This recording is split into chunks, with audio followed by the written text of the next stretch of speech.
Hey, welcome back to How to Barbecue Right. I'm Malcolm Reed.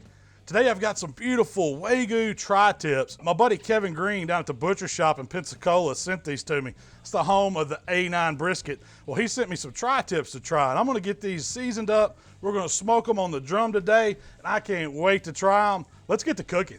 So Tri Tip is really a great roast to cook. It's cut off the tail end of the sirloin on the cow, and that's why they kind of call it the Tri Tip. It's the tip of the roast, and it kind of comes down like a triangle. Now this Wagyu beef has a ton of marbling, and you can see it in the meat. Normal Tri Tip doesn't have as much marbling, but you know this one's gonna be fantastic. It's gonna have a ton of flavor on the inside. The one thing you have to do when you're cooking Tri Tip is pay attention to how the grain's running. Down here, kind of on the tip of the triangle, the grain straightens out. It wants to run right down with the meat. But as it gets up to the wider side, the grain kind of turns and starts running across. When we get it cooked, I'll show you how I'm gonna cut it up, but you always wanna take note so that you know to slice it across the grain. But what I'm gonna do is season it with salt, pepper, and garlic on the outside and let it sweat a little while. This is my AP seasoning. You could just throw some salt, pepper, and garlic together or use your favorite AP, but we're gonna put a good dose of it on it because I want it to kind of get the meat sweat. So I want it to start pulling a little moisture out, pulling the flavors of that salt, that pepper, that garlic inside the meat.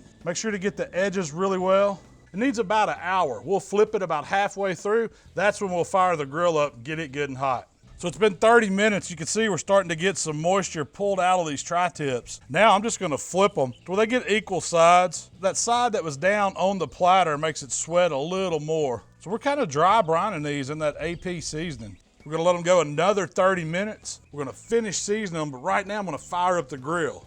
So today I'm firing up my Gateway drum. Now you could cook this recipe on any kind of grill. You just want to run it about 325 today. We're cooking hot and fast for these Tri Tips. I've got some lump charcoal in my fire basket. I'm using a couple fire starters to get the coals good and hot. We're going to open all the vents up at first to let some air really flow through the pit. And as it starts climbing, we're going to put the cooking grate in place. We're going to close the lid, and then we're going to dial those vents back so it'll stabilize and run at 325.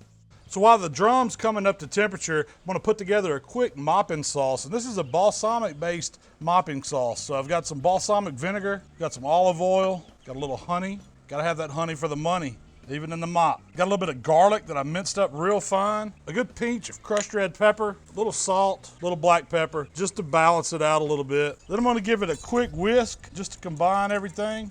Then we'll mop this on as we're cooking these Tri Tips on the drum. So after another 30 minutes, we've really sweated these Tri Tips, and I'm gonna finish them off with a little bit of barbecue rub. I'm using my hot rub here. You could use any rub you like. I really like the color on it, and I know it's great on steaks. It's gonna be awesome on these Tri Tips. We're not going super heavy, just a light coat, and then right on top of that, after we get it patted in a little bit, I want to season it with a little bit of my steak rub to give it some texture. We're gonna do the same thing to the bottom side. So we're going hot rub, pat it in, make sure we get some on the sides. Then we're coming back with a little bit of steak rub, that coarse peppers, onions, salt, all those herbs in it. So it's really gonna give it a good bark. Now these just need to hang out for another 15 minutes. We'll be ready to throw them on the drum. So I got the drum running about 325. These Tri Tips look good already. I'm gonna get them on the pit. You could do this on any cooker, just run it about the same temp. Just lay them right on the grate. So I'm just gonna keep the lid closed on the drum. In about 15 minutes, we're gonna flip them over. I'll worry about the internal temperature here in a little while. It's been 15 minutes, so now all I'm gonna do is come in and flip these Tri Tip, cooking along nicely. By flipping them, we're gonna cook even on them, and they're gonna develop color on both sides. Also gonna hit them with just a little bit of our balsamic mop. It's got a little oil in it, so it might flare up on you, that's okay. We're gonna close the lid and keep on cooking. All right, it's been another 15 minutes. So I'm just gonna give them another flip. And at this point, I wanna start looking at the internal temperature on them, seeing where they're at. Looking good, we've got some good color going. And I've just got one of my dot alarms with a probe. I'm just gonna go in the thick part of it. You don't wanna go all the way through. Give it a little more baste with our balsamic mop. We'll set a timer for another 15 minutes. So we're looking for about 128, 130 on the internal temperature on these Tri Tips. We'll just keep flipping them every 15 minutes until we get them there. All right, we should have time for one more flip before our Tri Tips are done. I'm just gonna pull the probes out. Let's give them another flip. Get our probes back in. One last baste here with our balsamic mop. Gonna get the lid closed, and we're gonna finish these Tri Tips up. All right, our alarms are saying that we have reached 128, and that's where I want these tri-tips. I'm just gonna pull the probes out. We're gonna take them off here. Look how beautiful those turned out. Nice color on them. You can see the grain, the way it's running. We're gonna get these over the cutting boards. We gotta let them rest a few minutes before I slice into them and try them.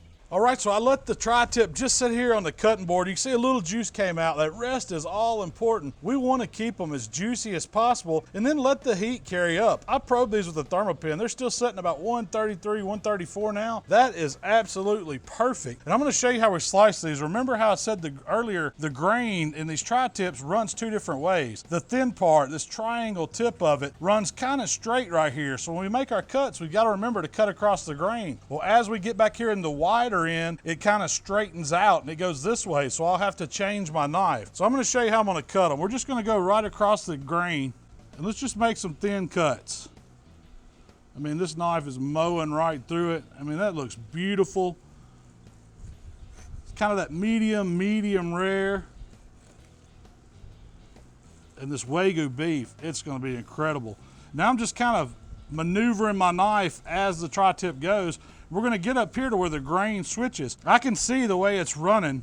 We're just kind of straightening it out. Now we're gonna come back and we're gonna do this end, the bigger end, and we're gonna go across the grain here. We're just gonna make thin cuts, and look at that juice roll out of it. That is beautiful. That's what you wanna see in a perfectly cooked tri-tip. All that juice is on the inside where the flavor is. You can cut it as thick or as thin as you like. If you're making sandwiches, you want to pile it high, you can cut it thin. If it's more to serve, kind of like you would eat a steak, hey, cut it a little bit thicker. This looks perfect to me. That's about all I can stand before I have to try it. I'll just kind of spread it out here so you can see it. I'll pull that piece out. It's got my name all over it. I mean, that is gorgeous, gorgeous tri-tip. Cooked on the drum, kind of hot and fast. I'll spin it around here where you can see how these slices look. I mean, that is excellent. And I'm gonna get me a bite of it. I gotta get some of that juice on it. All that flavor. That Wagyu beef, man, you can't beat it. This is the first time I've tried Wagyu tri-tip. The flavor is outstanding. The fat, the marbling in it makes it really moist. It has a ton of juice that's left in it from that fat rendering, but it's just a beefy tasting tri-tip.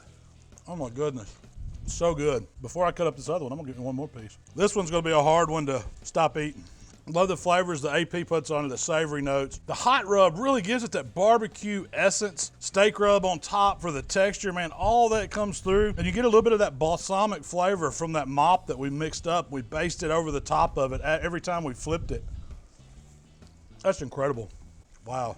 Hot and fast on the drum is a great way to cook tri-tip. You can do this on any cooker, just run it at about 325 the whole time, and then keep that tri-tip moving. About every 15 minutes you want to flip it. We seasoned it with that AP, the hot rub, a little bit of steak for texture, and then we just got it on the pit after it sweated for about an hour and 30 minutes. The pit was running about 325. We mopped it with that balsamic mop that had the olive oil, the garlic, a pinch of red pepper, all that combined to make an awesome flavor on this Wagyu tri-tip. Hey, check Kevin out down at the butcher shop. He's got some fantastic meat, and you're going to want to get one of these tri-tips. He can mail it to you if you're not in Pensacola. That's how I got it. Thanks for checking us out at HowToBBQRight today. If you like what we're doing, subscribe to our channel. You can find us on Facebook, Instagram, and Twitter, and we're going to recap everything we do in the week on our podcast. Check that out as well. We'll see y'all next time. God, I want some more. I got to give my camera lady a bite. Man, try this, Shell. You're going to be blown away. It's so good.